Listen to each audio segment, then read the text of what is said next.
টাঙ্গাইলের ঘাটাইলে 1/3 জুড়ে রয়েছে বিশাল পাহাড়ি বন, যার কোল ঘেঁষে গড়ে উঠেছে অন্তত 100 করাতকল। কেটে উজাড় করছে বিভিন্ন প্রজাতির গাছপালা। এমন অনিয়ম দেখার যেন কেউ নেই।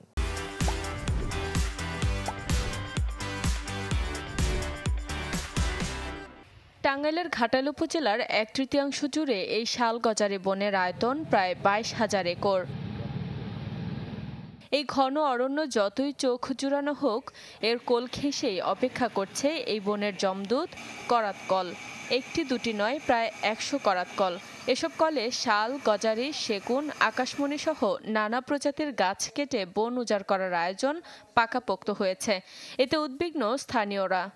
অবৈধ করাতকলের ব্যবসা করছেন এবং বন জঙ্গল উজাড় করে এই পাহাড়ের পরিবেশকে যারা ধ্বংস করছেন, আমরা তাদের বিরুদ্ধে প্রশাসনিক ব্যবস্থা অবশ্যই চাই।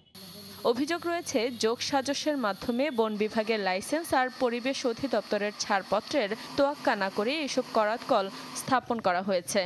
এই যোগসাজশের কথা স্বীকার করলেন খোদ করাতকল মালিক ও শ্রমিকরা। ঠিক আছে, কিন্তু কোনো অবৈধ কারণ নাই।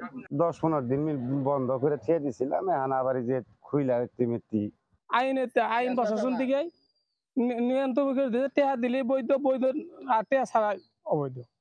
এ ব্যাপারে বন বিভাগের কর্মকর্তারা বললেন দায় সারা কথা। তারা বলে যে আমরা টাকা পয়সা দিই, আসলে মূলত টাকা পয়সা দেয় না, এটা মিথ্যা এবং বানোয়াট। এটা তারার বাঁচার জন্য তারা কথা বলে, কিন্তু আমরা করাতকল উচ্ছেদ করছি এবং উচ্ছেদ অব্যাহত আছে।